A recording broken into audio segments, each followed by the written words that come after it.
আপুরা ভাইয়ারা আপনারা কেমন আছেন? আলহামদুলিল্লাহ আমি ভালো আছি। এই আমার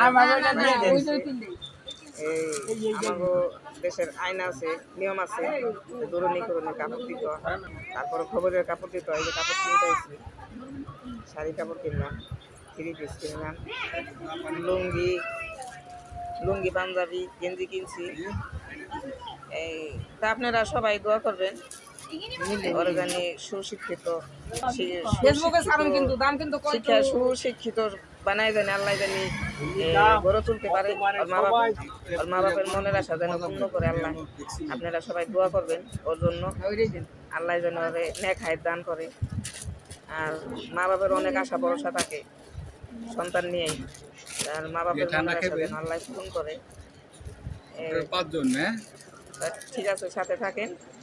এই কাপড় পছন্দ করলাম, এটি নিলাম। আর আবার মিষ্টির দোকানে যাইতে হইব।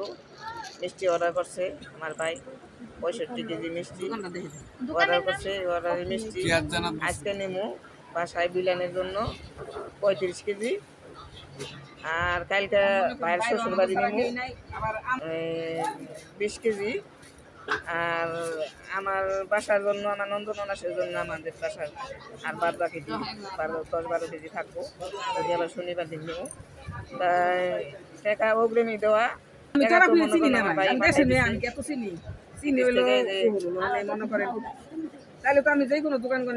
এই যে জামা কাপড় টাকা দিলাম,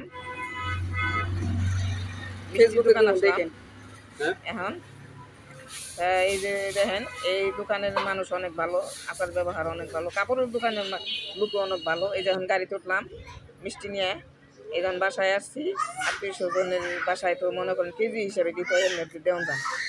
তো পাড়া প্রতিবেশী বেশি হিসাবে হ্যাঁ দেন নাকি।